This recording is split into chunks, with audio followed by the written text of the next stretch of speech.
Eu, além de deputado, também tenho muito orgulho de ser agricultor, produtor rural e, além disso, sou autor da lei que colocou o Nome Toque como capital nacional da agricultura de precisão.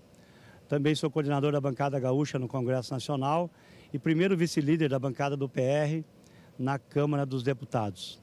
E eu vejo aqui a nossa grande Expo Direto como o grande palco, não só da tecnologia, como também dos grandes debates. E nós ouvimos aqui o nosso Hamilton Mourão, vice-presidente, falando de algumas reformas que nós precisamos fazer no Brasil, principalmente da Previdência. Ouvi do governador do Estado e também da ministra Tereza Cristina, pedindo para que nós, pedindo e colocando a necessidade de colocar 3,5 bi na agricultura nesse ano. Então nós estamos aqui firmes e fortes em defesa do agronegócio e, é claro, hoje com esse clima e o canal do Boi inspira o cheirinho de churrasco que você não falou, né? Um cheirinho de churrasco que tem aqui, que vem muito forte e que o nosso gado também, não é só a agricultura que é forte, o nosso gado que vem aí do Uruguai, da Argentina, né? Da raça Angus, vem crescendo muito e nós estamos hoje no topo em relação à carne bovina no Rio Grande do Sul. E ao mesmo tempo, nós gaúchos, né, temos o orgulho não só de cantar no hino rio-grandense, que sirvam as nossas façanhas de modelo a toda a terra, mas os gaúchos espalhados pelo Brasil afora sabem que aonde tem um gaúcho, tem plantação de soja e tem CTG, porque nós e cooperativa. São essas três coisas. Soja, quando você enxerga a soja, CTG e você enxerga uma cooperativa, pode ter certeza que ali tem algum cheiro de gaúcho. Então, nós acreditamos nisso e somos diferentes, não somos diferentes para ser mais que os outros. Nós somos diferentes porque cultuamos a cultura gaúcha, o tradicionalismo gaúcho. E quando o vice-presidente Mourão hoje disse que nós temos uma história de 40 mil anos, que vem lá do norte da África, depois de 12 mil anos com a agricultura, ele esqueceu de dizer que a palavra cultura tem a origem na palavra agricultura, porque cultura é também tirar das pessoas aquilo que elas têm de melhor. E o gaúcho sabe fazer isso, através do hino, da bandeira, do nosso brasão e também através do nosso jeito de vestimenta, do nosso jeito de valorizar o nosso hino rio-grandense, que muitos estados sequer conhecem o hino rio-grandense. Nós aqui cantamos desde criança aquilo que se discute em Brasília sobre o hino nacional, nós cantamos sempre o hino nacional e o hino rio-grandense, né? Então, é por isso que a gente se apresenta como sendo diferente. E ser diferente é trabalhar e acreditar no agronegócio. Deputado, hoje na abertura da Expo Direto, o senhor estava participando também, nós tivemos ali alguns posicionamentos, né? Tanto o vice-presidente Hamilton Mourão quanto a ministra Tereza Cristina responderam algumas questões ligadas a recursos de Moder Frota e também disposições para o plano agrícola.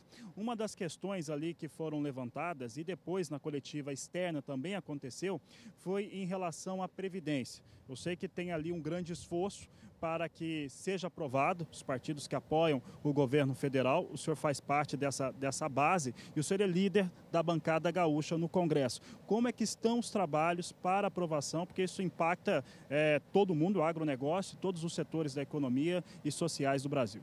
Eu fui indicado pela minha bancada, pelos meus colegas 38 deputados federais, para disputar a relatoria da Previdência.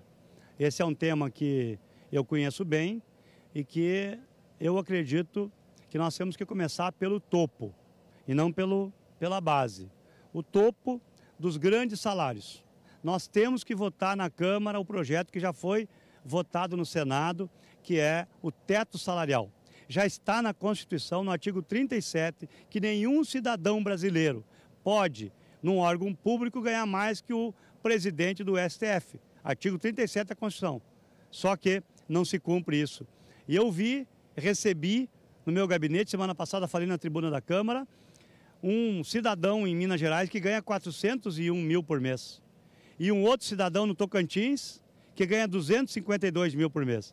Então isso deve fazer parte da minha avaliação também da reforma da Previdência. Votar o teto salarial, terminar com esses marajá para que todos tenham um teto de 39 mil, que é o que ganha o presidente do STF, e também nós trabalharmos as superaposentadorias, que hoje nós temos um problema muito sério de dupla aposentadoria, com pensão e outras coisas mais, que chega a 100, 150 mil por mês. Tem aposentadorias assim no Brasil, infelizmente, só que pouca gente fala nisso, tem coragem de falar. E também as aposentadorias de dependentes, tanto no setor público quanto no setor militar, né? Pessoas, mulheres que casaram já há muito tempo, que são avós e que continuam ganhando 40, 50 mil por mês de pensão dos seus pais. Isso é uma anomalia do sistema que tem que terminar. Então, se nós pegarmos aquilo que mais interessa à população, tirar os Marajá, diminuir essas superaposentadorias, nós já vamos ter assim, ó, uma mini reforma da Previdência. Claro que ela tem que atingir todos os níveis. Ela tem que atingir, por exemplo, a agricultura tem que discutir essa questão da mulher, dos 60 anos. Isso eu acho que o próprio presidente da República, Bolsonaro, já levantou esse assunto. Mas não se deve discutir a comprovação se é agricultor ou não. Eu acho que isso é uma coisa que nós não podemos abrir mão. A aposentadoria é para o agricultor. Então, ela deve hoje constar lá na reforma da Previdência que a garantia de documentação, pelo menos uma entrega de bloco uma vez por ano, né, na cooperativa, onde ele entregar a produção, pelo menos uma vez por ano, para ele poder depois se aposentar.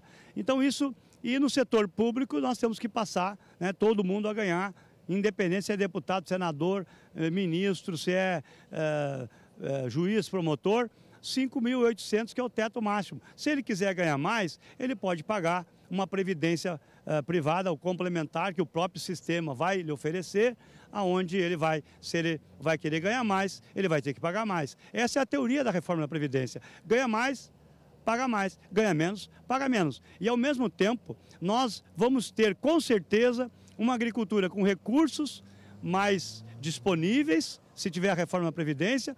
Nós vamos, após a reforma da Previdência, temos que discutir a reforma tributária, que é muito pesado o bolo tributário no Brasil hoje, e também o Pacto Federativo, que os estados, principalmente do Rio Grande do Sul, e os municípios estão completamente quebrados. E nós temos que fazer, hoje os municípios recebem 15% do bolo só, enquanto o estado está em 25% e o governo federal recebe 60%. E os prefeitos são de pires na mão em Brasília pedindo recursos. Nós precisamos mudar essa realidade. E o próprio presidente Bolsonaro prometeu que nós poderíamos debater esse assunto. A bancada gaúcha tem como prioridade um novo Pacto Federativo. Se aumentar 2, 3, 4, 5 do fundo de participação para os municípios, os prefeitos já respiram aliviados e o governo do estado se viabiliza também.